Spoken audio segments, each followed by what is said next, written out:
Hello. Short week, so not a ton of news, but as people who tune in on a regular basis will realize, a regular who tunes in on a regular basis, I will probably babble for a long time because I don't have a lot of news to talk about. So let's get into the news up front and make sure that you get all the information you need, because you're either on vacation, you're either having a long weekend, or you've arrived back at work after a long weekend and you're trying to just get caught up and you're like, I don't have time for a lot of this. The big thing I think is important, especially if you are a Black founder and you're watching this prior to July 7th. You don't necessarily need to be a Black founder in Portland.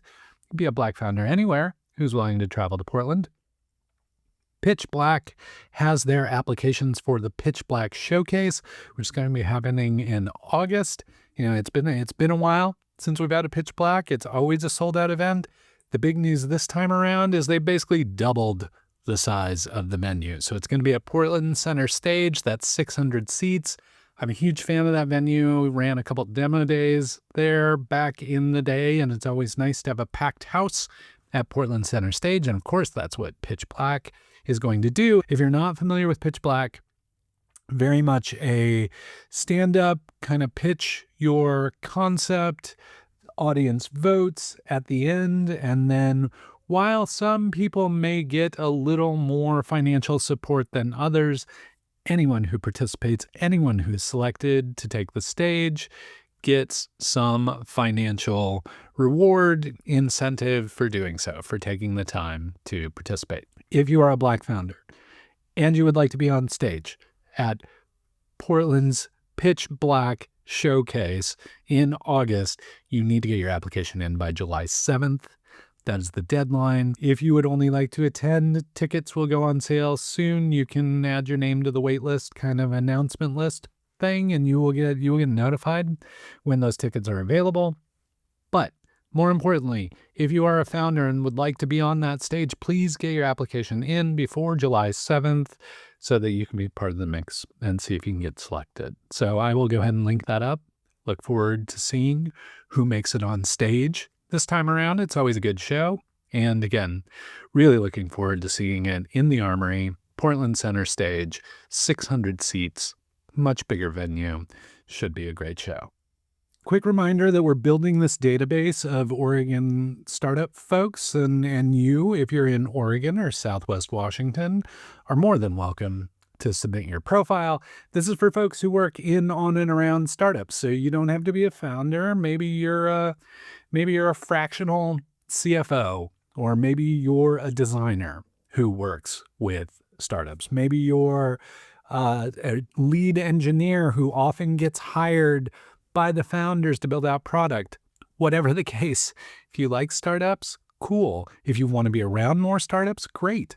If you are part of the startup community already and just want to get connected to more people, that's what this whole Oregon Startup Database is designed to do. Please take the opportunity, submit your profile. I will take a look at it. I'll make sure there are no typos or 404s. Make sure you're from Oregon or Southwest Washington, and then get it posted so you can be like Josh Plaza here.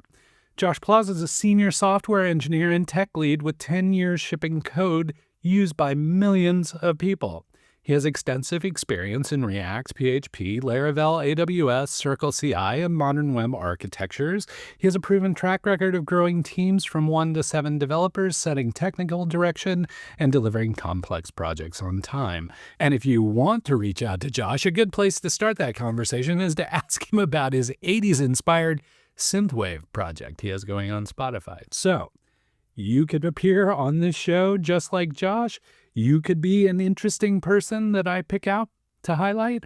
Or maybe you just hear of these folks and you're like, hey, I want to chat with Josh about his synthwave project. Whatever the case, please submit your profile. I would love to see more people getting connected in the Oregon startup community. Again, not just Portland, but if you're in Bend, the Dalles, Eugene, or Corvallis, Pendleton, or Medford, or Seaside, Boardman, or Union, or anywhere in the state of Oregon or Southwestern Washington, will accept those as well. This is Oregon startup community. Please get your profile submitted so we can feature you, and who knows, maybe you wind up on an exciting special episode of the Portland Startup News recap that I do every week. I look forward to featuring you. I look forward to meeting you.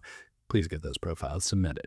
Okay, you may remember for the past couple of weeks, I've kind of been pushing this big startup gathering. We've done a few of them before. Hundreds of people have shown up and kind of got connected, had the chance to hang out with one another.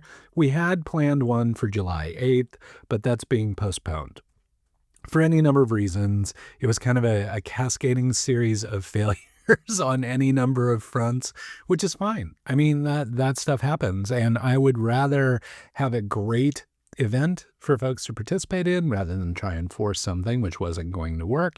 And so we press pause, postpone. We're going to look forward to a new date when more things fall into place, or when we can have more time to kind of plan and fix some of the things that weren't working. So July 8th postponed. Please don't show up on July 8th at the Red. Do not show up there. But there are other big kind of gathering events where you can show up that are still happening, where you can meet amazing people from the startup community.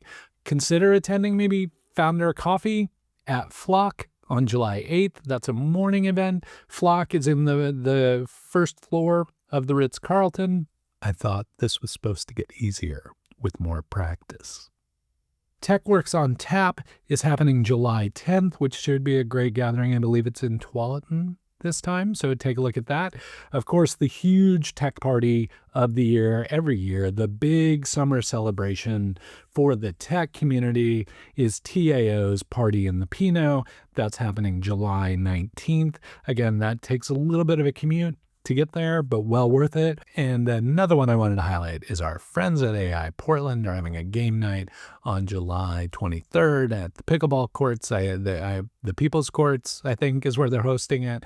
But if you just, if you want to hang out with the AI Portland crew, but it's not a presentation, it's not a happy hour, it's something slightly different, July 23rd, great opportunity to do that. Speaking of getting connected to the startup community, one of the organizations doing the work of getting people connected or helping with wayfinding in the startup community is the Portland Metro Region Innovation Hub, the hub of innovation in the metropolitan region for Portland, which is designed to really be this organization where founders can show up, or people who want to be supporting the startup community can show up and kind of figure out how to get connected.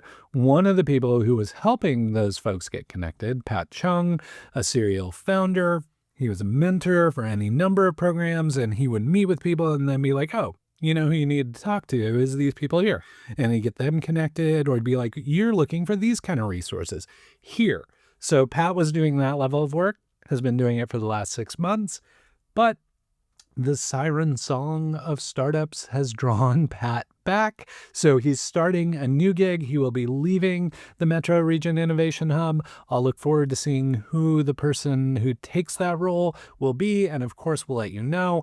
And then, not more important, but equally important, I will continue to follow along on Pat's journey, and we'll let you know what his new gig is and what he's up to next, because I'm sure regardless of what Pat is doing with startups, he'll still be an integral part of the Portland startup community. So news is short this week, but we were like, I wonder what happened throughout the first half of 2025. Well, I'm glad you asked, because I spent like 5 hours last Sunday just replaying all the episodes in kind of a live stream thing. I went ahead and recorded it, so I'll link that up if you'd like to watch that. It's a 2X, so it cruises along pretty quickly, and I provided some extra commentary when, it'd be like, oh, this happened, but now we know that didn't actually can't.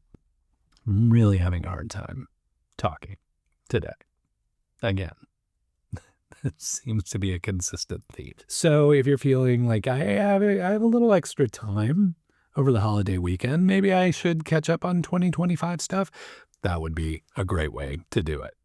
So now we've reached the part of the video that, even though it's short, it's probably just you and me hanging out right now. Just, and this is where I kind of like to share with you some stuff I'm working on, or secrets that might not actually be news I would just like you to know about, because you're kind enough to stick around until the very end.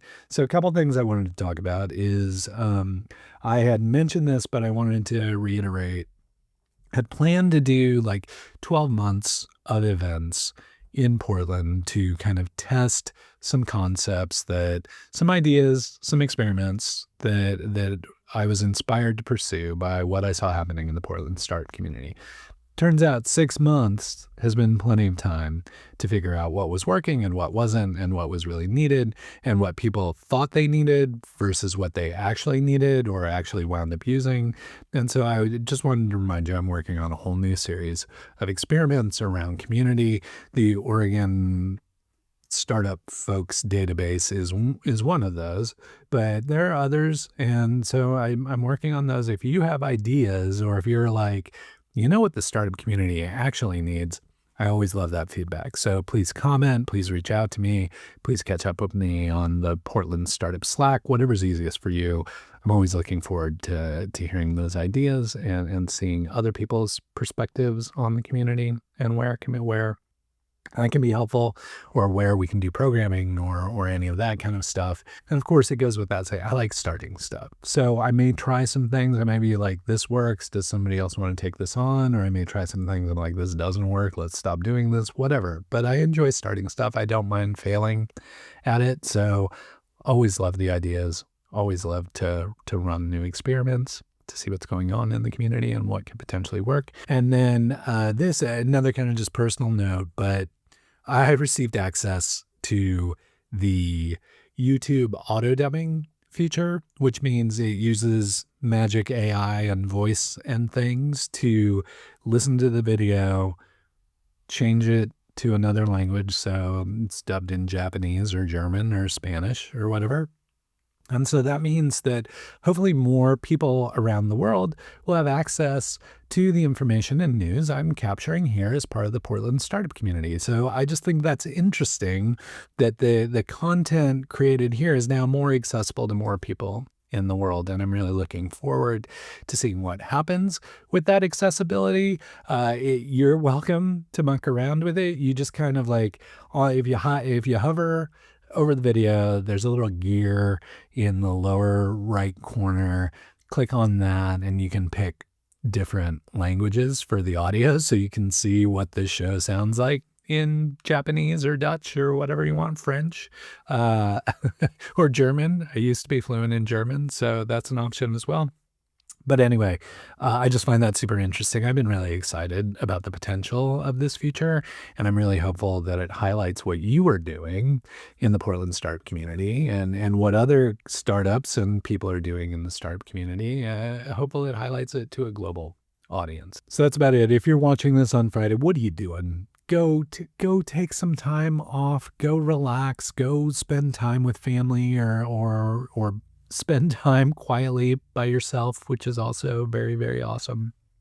Next week, if you're watching this on a Monday, it's going to be a full week, and probably there's a lot of news piled up that will wind up breaking next week. So could be a significant episode next week. We'll have to see.